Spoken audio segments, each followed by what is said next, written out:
Hi, everybody. Welcome, welcome. Welcome. This is another one of our daytime episodes. I love a daytime episode.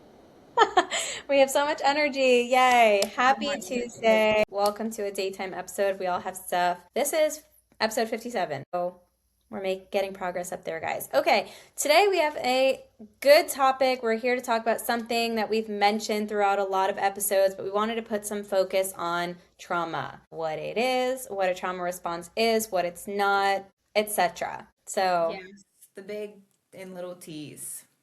yeah, okay, I like that you said that because this is a way I describe like traumatic experiences and little things that can be traumatic but are not like life-altering events. And I talk about them as big T trauma and little t trauma. So, can you give us your definition of big T, little t? Yeah, so like I would define it as like how I always say things are a spectrum, and I would say there's just a line of trauma where little T's, I always say like little T's are kind of like we all have them like growing up, where it could be as little as, you know, I grew up in a family where my parent was always working, and often I really was like, "Hey, Dad, I want to play with you," and Dad was always like, "Hey, son, I'm tired and I Yeah. don't have time for you." And then you have like a story made up in your mind of like nobody ever had time for me, and so that's not a bad thing. It's just the reality of what your family dynamic was, and it's not something that is super triggering, but that maybe you have a lot of like built up emotion about it. And other little T's might just be like, I got in an argument with somebody, or like different events in your life. I moved, the adjustment periods we talk about. Like you have a big move or pregnancies, I would consider it more than like a little T. There's like the spectrum. So if you move up like things that have bothered me, harmed me a little bit, that I know have impacted me, but not severely gonna impact me, where I'm like triggered by it all the time, where like it bothers me all the time, versus you get in the middle range of things. I would say, maybe pregnancy stuff's in the middle range, or a lot of like infidelity. Maybe you've gotten cheated on, that's higher up the scale. And then I would say like when we think about trauma in general, when people define trauma, you think of like the severity, big T's of like abuse, like sexual abuse, going to war, like on Yeah. big scale traumas of rape, Mhm. things like that are like so Natural severely disaster. traumatic. Yeah. What'd you just say?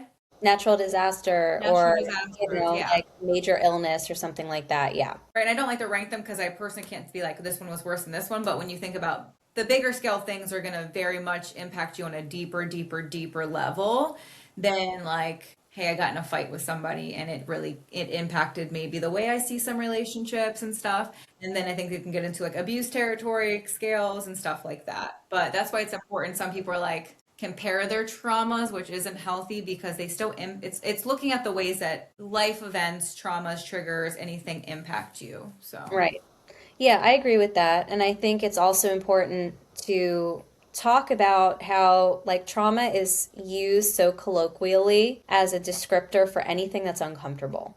And really that's one of those like buzzwords in our society that I think is kind of tricky because when we use it clinically and when we use it in a therapy perspective, it's not always the same as when people say, "Oh, I was so traumatized by XYZ," right? That was triggering for me. Like these are really poorly used sometimes, and I think it does cloud some of our progress with some clients that actually do have traumatic events that or traumatic things in their life and themes that they're working through.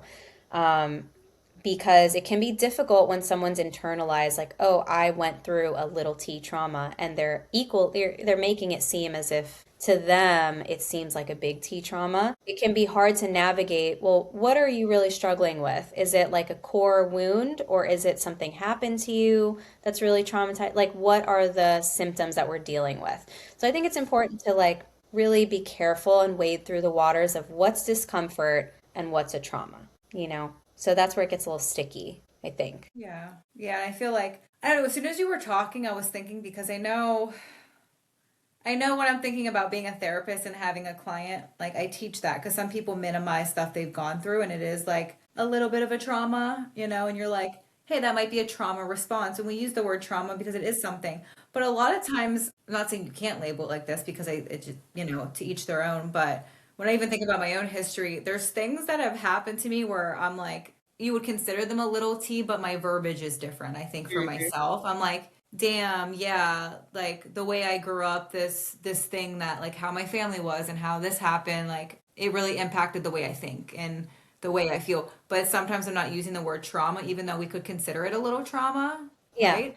Where there's things that I know, oh, Hmm. this is something that really impacted me negatively, and Yeah. I feel it more, and it impacts my life in a bigger way, and I will use the word trauma. So I think the hard part, yeah, can they both be trauma?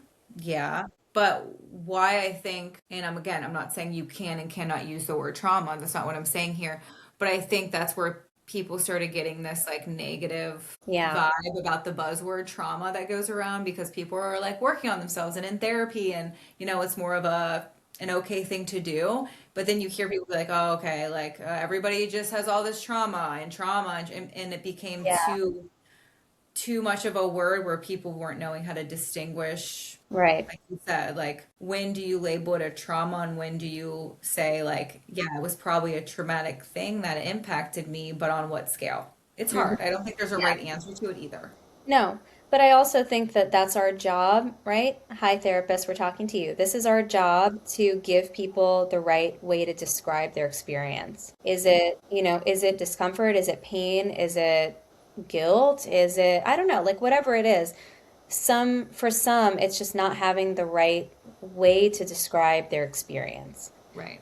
And the opposite can be true. I mean, I personally have a client that I'm working with now who was just describing everything as sad. And what she's going through was, in fact, a trauma. And when I brought it to her and said, do you think that this could be like a post traumatic stress response?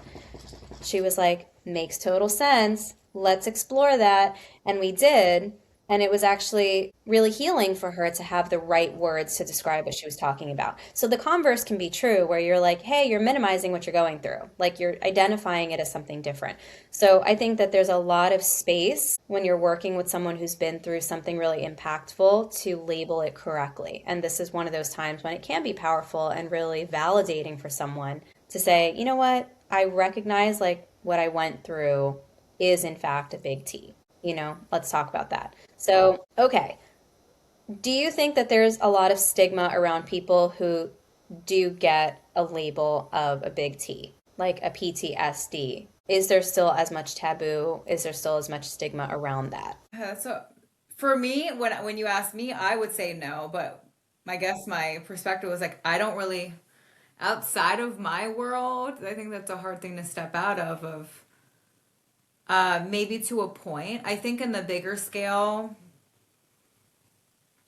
when people don't understand it, or it's like, I don't know, I Hmm. guess my mind goes to military stuff, right? Like, there's still this, yeah, I saw stuff and this masculine vibe that goes around, like, it's not a big deal.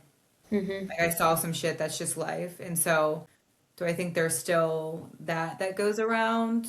Yeah, because it's like, I don't want to have this label of, I don't think it's how do I say this? I don't know if it's actually like, hey, I saw something traumatic in it more so than maybe a mental health diagnosis. Does that Hmm. make sense? Because I Yeah. think some people can say, oh, yeah, I saw some shit, it was traumatic. Yeah. And that feels better than, yeah, I have PTSD Right. because of this event, and now I have issues because of it, which Right. makes it, some people can deem that as like, oh, that's bad. That's like mental and emotional health vibes. Like, no, life is life, and I saw some shit that messed with me a little bit, and it minimizes it. If I don't know if I answered your question, but I think it's kind of how I see it. I think in my world, the world we live in, I'm like, oh yeah, people have shit happen to them all the time, unfortunately. And there's a lot of PTSD and there's a lot of trauma in people's lives Yeah. and histories that is a normal thing. Yeah, I mean, I think we talked about this in one of our earliest episodes about how sometimes giving something a label, whether it's a role or a relationship or a diagnosis, can change the way that you heal from something. So that's why I wanted to ask you that because I agree with you that for some people, having that label of I have this can make it different the way that they approach their healing. Like you said, I went through something, this is part of me now, right? how am I going to identify it as a diagnostic tool? How do we handle that? Or what do I need to work through this exposure to something awful?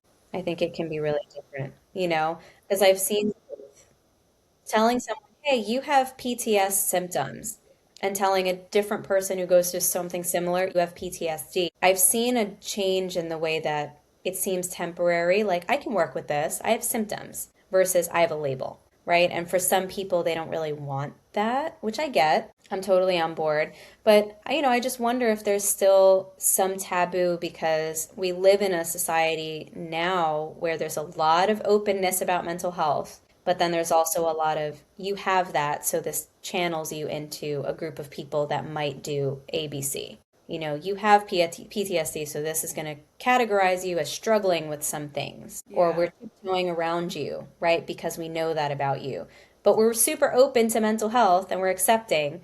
So I think it's hard to navigate sometimes. And that's why I was asking that question. Trauma is such a tricky thing where we want to tiptoe a little bit, but we also want to be like, you can get through anything. And it's messy. Yeah, I guess when you're talking, I think there's maybe one person, one client, but I have a plethora of clients that have severe trauma and have had severe trauma. I Mm-hmm. don't, because we don't have to, like, I don't have to, especially me with insurance purposes, I don't have to give a diagnosis, Mm-hmm. right? Some Yeah, people might want one, like you sure. said, because I think there is a relief of, we talk about it with like ADHD and stuff. Some people want the like, I know what hey, this is. hey, okay, so now I know what's wrong. It's like getting a physical diagnosis too. You're like, if you have cancer, we know the treatment next. It's like it Right. helps you put it into a category of, okay, we know what to do next. But for some people, it's like, I don't use the PTSD verbiage and diagnose it. I'm just like, oh, you had sexual trauma. We're going to forever be looking at how it's impacting you and what comes up for you. Is it PTSD when if I give sexual abuse as an example, when you're currently Yes. present day having sex, fully body triggered, like, oh my God, I don't want to be here. Mm-hmm. Yeah, you're having a PTSD response. But I'm like, I don't have to be like, you have PTSD. Right. I'm like, oh, well, okay, let's look at it. Like you told me you were having sex and what was going on. You went into history. So you're treating it the same, but I'm not really labeling it, if that makes sense. I think that's where things get tricky too, because we don't, like I said, I don't have to really give them a label. Now, if somebody wants one and I think you're right. Do Mm-hmm. I think some people want it for their own personal reasons and they're okay with it and others not? I think it is an individual experience too. Yeah. Now, I think a lot of people, when they come into therapy, either they know specifically that they want to work on a trauma, specific trauma, or they come in with some other symptoms and we uncover the trauma, right? So, what do you think about the way that you approach trauma recovery for someone who is kind of blindsided by, oh, well, that's where all this is coming from, versus someone who says, I'm in here because I was assaulted? Ask the question again. What question are you Okay. asking? So for someone who comes in with directly like this happened to me, I need Hmm. help. Yeah. Versus what we see a lot of the time, which is I have social anxiety. I don't like being in big crowds. I don't like XYZ. And after a couple sessions, they tell you, well, I think this started after something happened to me in college. And then you're like, oh, okay, well, we've discovered that something happened in a big crowd. Let's say this person got mugged or whatever. And then you're like, oh yeah, well that's actually where this is coming from. How do we help people differently? I mean, I know the answer, but I think it's kind of important to explain that there's a lot of approaches, right? So where would you go with each of those people? I think that's interesting because I think when somebody knows they have trauma too, they're also usually, if they come in at least to a therapy session, they're like, "Hey, I know what I'm here for." Yeah, right. Then you're not like, there's not a blind side, right? There's not like, "Oh my gosh." It's Yeah. like, "Hey, I know I'm having issues present day because Mhm. of this thing that happened or this thing just happened to me and I need to work on it." Yeah. Versus I think majority is the opposite. It's Hmm. what we said. People come in like, I don't know why I have such depression. I don't know why I have such high anxiety. I don't know why, whatever. And it's like, okay, they give you a little bit of what's going on, or then you just hear history in general. You're like, I know where this is probably coming from, right? Hmm. And I would say going really slow, Yeah. be and not like being like, oh, by the way, you have trauma, right? It's like, okay, Mhm. like how do we watch the verbiage and like unpack some of this to be like, did we think this was like a normal thing? What like I think everyone again, I'd have to see what client it is, but going slow to really have them understand because a lot of times it's like they a situation where they thought it was normal. Yeah. Um, so unpacking that would be just, I would say, slowing it down and really having them process it. But what were you going to say? Like, what is the answer for you? Well, I think you can be more directive, but when you get a sense for someone who comes in with a lot of symptoms, I like to look at wounds, right? And we talk a lot about this, but when someone is coming in with symptoms that are kind of all over the place, you kind of have a sense of this stemmed from somewhere, right? So like you said, really taking your time and examining a timeline. When did this start? As opposed to someone who comes in and they're like, "Hey, this is my event," right? It was 6 months ago. It was a year ago. And then you can take it sort of top down as opposed to someone who's really kind of not sure. Okay, well, we're building to something much bigger because there's clearly a cause. And it's easy to kind of see that people who have anxiety and they tell you, I'm anxious driving. It's very different from someone who's like, I'm anxious all the time and I don't know why, right? That kind of gives you a sense of it's stemming from something that maybe you're not really present in processing. You're not sure because you're putting it somewhere, putting it away. So that's a good clue for me, just as a clinician looking for like an origin story. And if they can't come up with one, that's a good sense of, all right, well, when have you felt this before? What was this like? And just the questions that we're asking are so different. Like, not how did you feel? What's coming up for you? What seems to bring this up the most? It's more, let's investigate and see where was this present before? Like, can you think of a time when this wasn't happening for you? What happened in between now and then? And that's sometimes where you get the, oh yeah, like I don't want to talk about that. That was a hard time. And you're like, that's why you're here. No, absolutely. I think one of the biggest sentences I use all the time when dealing with any client, especially if we're trying to figure out if there's trauma or what's going on, is, and I mean, I've had it happen to me in sessions where it's like, where does this feel familiar in history? Hmm. And a lot of times it's like, I don't know. And then I remember sessions, I'd be like, I don't know. And then 2 or 3 sessions later, I'm like, oh, this is like felt like my whole life. Or like when you have that, Yeah. I've had that sentence out of clients' mouths a lot when I say, okay, well, where does this feel familiar? Like, example, like, oh, I always feel like I'm a burden, or I feel like I've had to do everything my whole life and it just feels so heavy now and I feel depressed. It's like, okay, well, we're in history. And I had a guy straight up be like, what do you mean in history? That's been my whole life. And Right. I'm like, oh, okay. So Oh, it's not just because it's not something happening now. right. Like that's just how you live, right? Right. So, and then that's when you were like, okay, well now we have to go all the way back. Like what has happened to make this feel like it has to be something you live in all the time? Right. And then people are like, well, where do you want me to begin? And then somebody will tell you, "Boop," Yeah. So Right. trauma is interesting just because I like what you're asking in the sense of a lot of people do come in saying I'm coming in for anxiety. Like I said Hmm. that to somebody the other day. They were like, what are the main clients who walk through your door that aren't like I am coming in for trauma or a niche? I'm like, majority of people come in just like, hey, I'm like, I don't know why I'm feeling anxious all the time, or I'm having severe depressive episodes. I don't know what's going on. And Yeah. the next thing you know, 2 sessions later, I'm like, this person has severe trauma, or this Yeah. person has trauma some way. I just haven't undercovered it. Like, Yeah. and I do think it's interesting because people think about, oh, I don't have trauma because I haven't had one of the really, really, really big T's. Hmm. So I don't know why I'm so anxious if I've never had anything bad happen like other people have had. Yeah. And you know what, too? I think when we look at trauma, some maybe older models of trauma look at like one event, one major event that you can pinpoint. But I think, and I don't know if you maybe agree or disagree, so I'm curious to see your perspective. I think it can be cumulative. I think you can have a life, like you said, of little things that build up and reinforce a really bad thing. You can have a history of small boundary violations or things like that, treatment by people, abusive behavior by people that are sort of floating under the surface, but it's so reinforced and so chronic that when you look back on it, you're like, oh, you're a traumatized person. This wasn't one thing. This was a lot of little powerful things that have just never healed. You can never get over it because it continuously happens. So I think there's the acute and then there's the chronic kind of trauma, right? And you can have people that are navigating both. And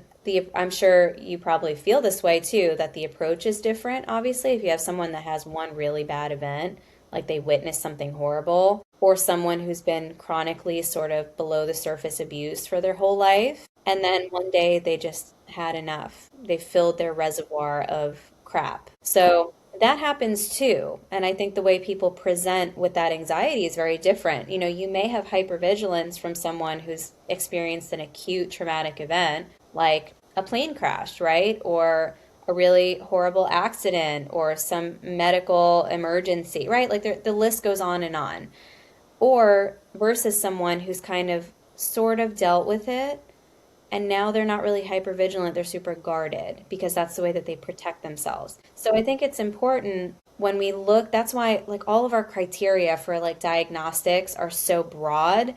And there's argument like why do we even have like a system for diagnosing? There's so much overlap between, but that's why. Because the situation is so different. It's both anxiety. You can be super guarded and super anxious all the time because people are violating your boundaries all the time. Or you can be hypervigilant because the one time you let your guard down, something horrible happened. And it's both anxiety, right? But they present so differently. And until you really ask the questions, you're not going to know where it comes from.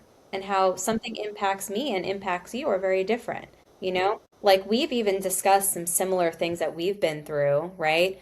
And we're different people and we experience some of the same triggers, but just the way that we've encountered it and dealt with it are different. So I think that it's important to give some grace to the fact that like we very often put all trauma in a pile and say it all sucks and this is like trauma recovery and trauma treatment, like there's protocols and stuff. I don't think it's a one size fits all. And that's why many people say like, "Oh, I tried this trauma treatment. It didn't work for me, but I've been through XYZ." Okay. You know, well, why? Because what you went through is not the same as what worked for someone else. So, you know, we have to be like pretty broad, I think, with this topic and just very forgiving of how people process too. Yeah, and you had said something, and my brain's been stuck on it since you said it. It was like, I don't know your exact verbiage, but there's people who, you know, have acute trauma and people who have chronic trauma, and sometimes you have people with both. And I Hmm. think a lot of people do have both,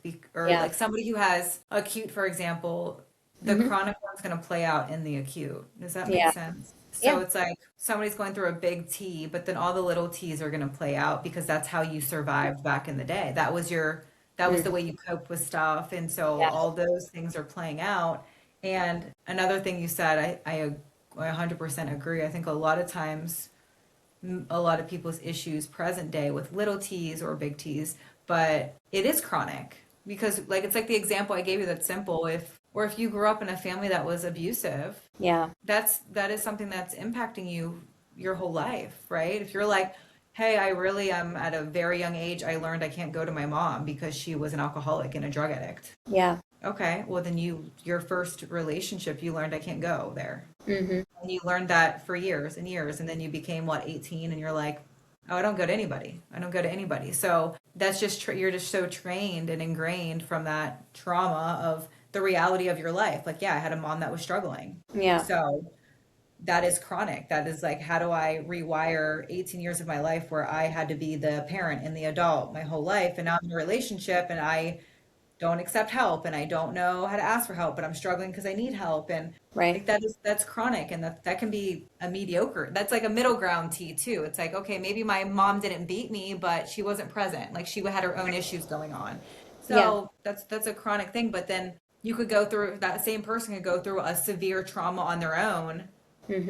and handle it in a struggling way because they're like, well, now I'm in the situation that's messed up, but I don't ask for help and I'm not going to tell anybody because that's just not how I'm programmed. So now you're like, both are working against you, if that's making Yeah. sense. Right. Yeah, I agree.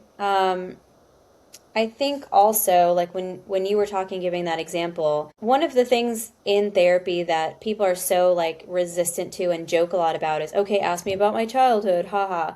Yeah. You know why we do that? Because attachment trauma and betrayal trauma or abandonment trauma are some of the most basic, fundamental ways that you establish your foundation for your life and how you interact with people. And if there are wounds early on, that just is going to snowball over time. So, yeah, we're going to ask you, did you have a detached relationship with your caregiver as a parent, as a child? You know, did you feel security in your home? Did you have abandonment issues where your parents, your grandparents, your most close family was not around? You were fending for yourself. Like these are all things that at their core set you up for difficulties and set you up for situations. Like we crave familiarity as humans. We don't like novelty. So, like you said, you go in a relationship that you're like, I'm not going to be with a person like my parents because they let me struggle. You're going to end up with someone more than likely, unless you are really hell bent on your healthy boundaries in your first relationship. More often than not, these patterns persist. Why? Because that's what you know.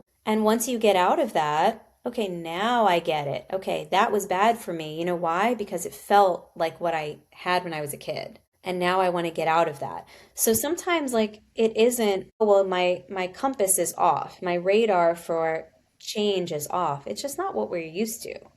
And when you think that detachment, you think that abandonment and rejection and abuse is normal, you don't seek out something healthy. Right. You're like, okay, well, I don't even see it. Like this seems fine. This is what I had. And I know that what I had was bad, but like it's normal, right? Everybody has this. And it's not until like you and I have said it to each other and we've said it to our clients, this isn't normal. Like, do you not see that? And I mean, I remember the first time you said it to me when it was really powerful. And I was like, oh my gosh, like most people, normal people, typical people, healthy people don't deal with this on a daily basis. Wow. And that's why it is one of those eureka moments in a lot of these big and little T's for people when they recognize, oh, wow, okay, like that was hurtful and harmful to me as a person. And I have non existent boundaries around anything. So now I have to put them up and they suck. Right. Well, I think we can make a whole nother episode for what I'm about to say is I think the hardest thing about trauma is it is a body thing and not a mind thing. 100%. So you can logically know Mm-hmm. something's not healthy for me. Yeah. You can logically know, I know this isn't, even if you say healthy, Yeah. but your body is the thing that struggles because your body's the thing keeping like body memory. So if it feels familiar, your body feels at peace with it, but that doesn't mean it's healthy. Right. And so it's like this trick of trying to get them to coexist. But I'm sure you have clients. I've said this and my clients say this, and I always tell them, yeah, easier said than done because Mm-hmm. logically you can know all day.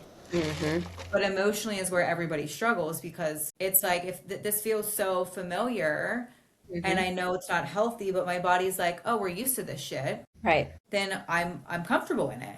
I know it's Yeah. not healthy, but it's comfortable. And rewiring the body is harder than rewiring the mind because your body, like, you think about the physicality of, me and you have talked about trauma, which again, this is why I said the whole body keeping memory could be a whole nother episode of like Yeah. body reactions when me and you were talking the other day. And I'm like, why am I sitting here having anxiety watching this thing? Yeah. Right? Well, because my body's remembering, like, Yeah. oh, like we very much, that's why we try to track the body in sessions too, right? Like, where is Yeah. that coming up? It's like, oh no, something's there because I might not know, or I thought that wasn't a big deal, but why is my heart racing? Why is Yeah. my body's in that scene again? Because that's trauma. Your body's like, we're not safe right now. And Yeah. it's like, how do you get to be like, hold on? Like, that's that work that Mm-hmm. we needed back in history or time of how do we make ourselves be like we're safe right now when we're still having a reaction, Right. like, and healing that's hard. And it's like, okay, retraining your body to be like, hey, take a deep breath, nervous system, calm down. Like, we don't need to be in fight or flight. That scene of your life was scary, but also when you know what it feels like, it's like, oh, that was when you were actually in that scene, it was just another day. Right. And that's so scary and so sad, but that's how trauma works. And that's why When Right. people usually start noticing they have some type of trauma, it's never in their mind. It's always like, I don't know why I keep getting this weird feeling that something Yeah. happened or something was wrong. Right. Yeah, I think at least in my experience, I've never, almost never dealt with someone who has been processing trauma where it's all coming out as emotion. Usually it comes out, like you said, in like physically ill type of I'm uncomfortable. I feel sick to my stomach. I'm shaking. I have a headache. I'm just exhausted all the time. I mean, for me, yeah, we were talking the other day. I like had the same very visceral reaction, and visceral reactions are about survival. Like, this is, I think it's important, just like in terms of psycho ed, to kind of understand because that's what makes trauma also so hard to work through. You have to be able to feel the feeling, identify where it's coming from, and teach your body that you're safe, you know? And when your body is kicking into high gear, survival mode means that there's imminent danger. And it doesn't mean threat to life necessarily. I think that that's why it's like a scary conversation. Like, well, I wasn't ever in harm's way, like physically. I never thought this person was going to hurt me or I was at risk of losing my life. No, no, no. There's emotional safety too. There's psychological safety too. And if you're in fight or flight because you're getting psychologically abused, yeah, your body, your nervous system is like, no, hold up. No, there's a red flag there. Like, this is not safe. This is a place that's going to put you in a dark area, Right. So that's also like important to understand that like fight or flight is a survival mechanism. It's really your body noticing something before you do. And that's also what's scary about trauma because like, whatever, like we'll have to use this as an example, right? You and I are watching a show, it brings up stuff for us. And immediately, before my mind even registered, oh, that's what that is, I was sick. Oh my God, absolutely. And I sat with that, like my chest was just like I couldn't breathe. And I felt like I'm gonna puke. Like this is literally vomit emoji. That's how I felt. And it really took me like telling you what happened to be like, oh, okay, well, that's what it was. Yeah. So it's really uncomfortable to be like, my mind's not really catching up, but my body knows before I do. Right. Like, how hard is that to really sit and let that happen?